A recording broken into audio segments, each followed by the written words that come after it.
Tribunal militaire de Yaoundé, derrière le quartier général. Descente, génie militaire. Le rôle de l'audience solennelle spéciale de ce lundi 15 avril désigne sur la liste des affaires à examiner par la juridiction l'affaire ancienne Martinez-Zogo. Avec la présomption d'innocence, 17 personnes sont accusées à divers degrés pour l'instant comme ayant commis des faits graves. L'affaire avait été renvoyée à ses débuts de semaine à la suite des demandes formulées par les parties au procès. Loin des objectifs des caméras, le débat de cadrage et de principe sur les questions périphériques a pu se poursuivre devant le tribunal que préside le colonel Jacques Missenjone. On n'est pas sorti de l'auberge. On n'est pas sorti de l'auberge parce qu'on a les avocats de la défense qui font du dilatoire inutile et qui s'attardent sur des questions périphériques. Nous avons d'ailleurs la question, une solution, un début de solution a été proposé.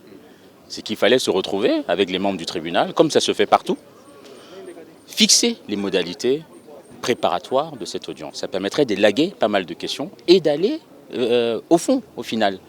Parce que là, tout ce qu'on fait, c'est purement et simplement que du dilatoire. Aujourd'hui, on a essayé d'harmoniser en ce qui concerne la liste des témoins. Nous pensons donc que véritablement, à la prochaine audience, le 6 mai, les débats seront véritablement ouverts parce qu'on aura terminé avec cette étape préliminaire. Aujourd'hui d'ailleurs, d'autres avocats avaient des exceptions qu'ils voulaient soulever, mais je pense qu'on attend qu'à cette audience, les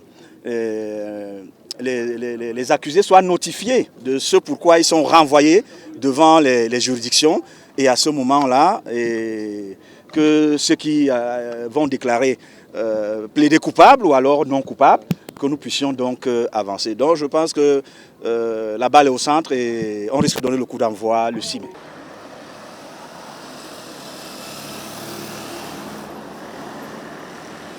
À cette phase préliminaire du procès, après l'intervention du commissaire du gouvernement, le tribunal a pu apporter des réponses aux exceptions soulevées par les parties.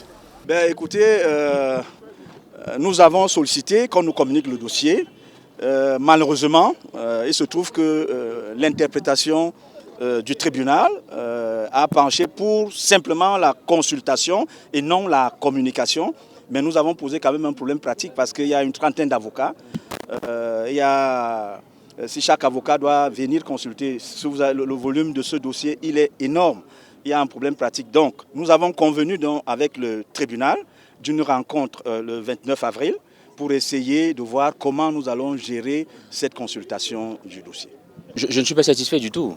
Je ne suis pas satisfait parce qu'en tant qu'avocat, on ne peut que travailler en ayant le dossier avec soi. Là encore, on nous dit finalement, on va venir consulter en présence du greffier dans une salle. On ne sait pas combien on sera dedans, on ne sait même pas si ce sera climatisé comme la salle d'audience. Je ne peux pas être satisfait parce que l'un des préalables de respect du contradictoire, c'est la communication du dossier aux parties. Sur cet aspect, je ne suis pas satisfait. Par contre, il y a une satisfaction de dire que nous avons sollicité que l'État soit cité comme civilement responsable. Le tribunal a pris acte et va le faire. Il y a une autre satisfaction qui est, on nous disait, pareil dans ce dilatoire, ce n'est pas Martinez, c'est Martinez-Zogo, c'est Martinez-Bani. Ça, la question a été réglée. Le tribunal a estimé qu'il y a une identité de personnes entre Martinez-Zogo et Arsène Zogo-Bani. Voilà les satisfactions qu'on peut avoir aujourd'hui. Je pense quand même qu'en tant que partie civile, on peut déjà commencer à avoir un espoir sur cet aspect-là. Sur les questions de reproduction du dossier ou la retransmission audiovisuelle des débats, les membres de la collégialité ont suivi le ministère public qui a estimé que cela était inapproprié. Par contre, l'observation de fond qui a relancé les échanges à ce stade, c'est la participation de l'État, dit-on par embuscade, à ce procès. Vous êtes encore sympa quand vous parlez d'embuscade. J'ai entendu dire que c'est par effraction. C'est-à-dire qu'on a vu la lumière dans la salle d'audience, on a fracturé la porte ou la fenêtre et puis on y est rentré. Encore une fois, je m'inquiète toujours de la clarté et du souci de vérité ou de transparence qui est recherché par les différents acteurs. Il y a des responsabilités, de mon point de vue, qui doivent pouvoir être examinées. Je ne veux pas dire encore à ce stade, au stade de la procédure, qu'elles doivent pouvoir être acceptées et assumées, mais au moins examinées. Je pense que c'est le plus important. Et l'État, lui, dans sa responsabilité, indique, et l'a toujours dit, que même si ces agents ont pu éventuellement être mêlés. Parce que ça, c'est un fait incontestable. Un infracteur peut être n'importe qui. C'est un père, c'est un responsable fiscal, c'est un fonctionnaire aussi. Donc l'État ne peut pas surveiller chaque seconde chacun de ses agents.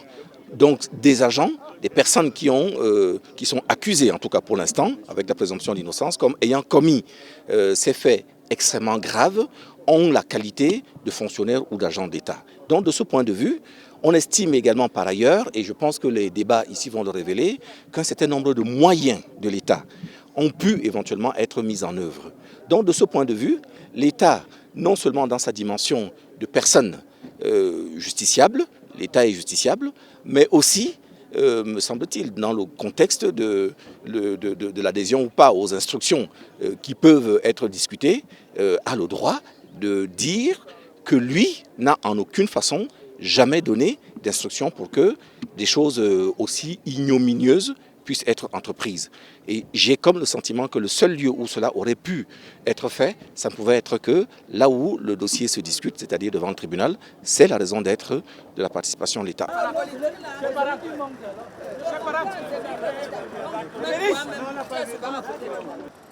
Le tribunal a accepté pour le moment que l'État soit cité comme civilement responsable. Une subtilité juridique qui échappe à l'intelligence lorsqu'elle est en face de la position de l'État, partie civile.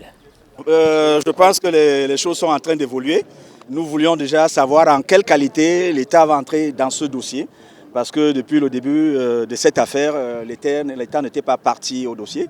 Et lorsque nous avons eu donc un conseil arrivé disant qu'il venait pour le compte de la DGRE, j'ai sollicité que cette constitution comme partie civile ne soit pas recevable.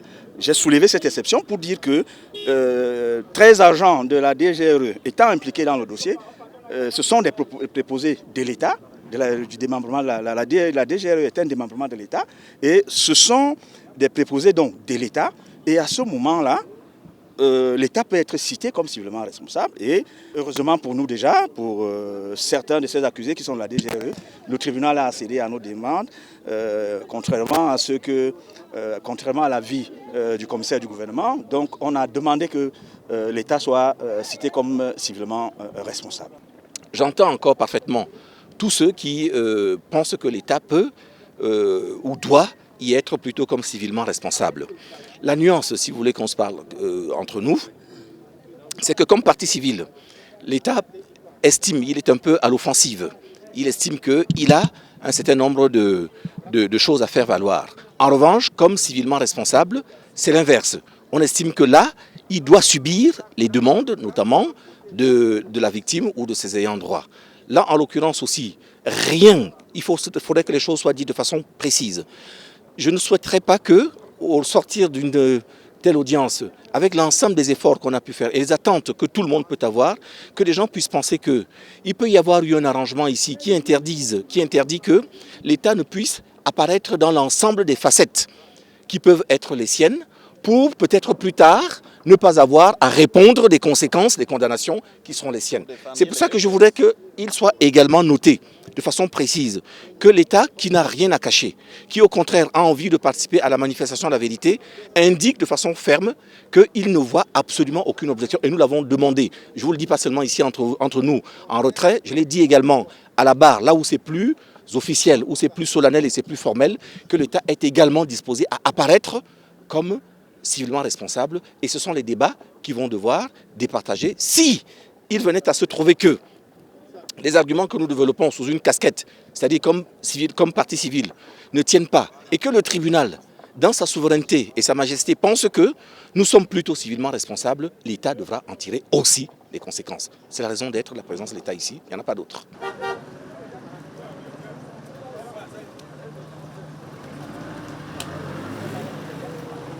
Le tribunal et les autres acteurs au procès vont se retrouver le 29 avril pour une séance de travail préparatoire. Entre-temps, le dossier de procédure pourra être consulté et les listes de témoins communiquées. Des préalables pour l'ouverture des débats à l'audience du 6 mai prochain.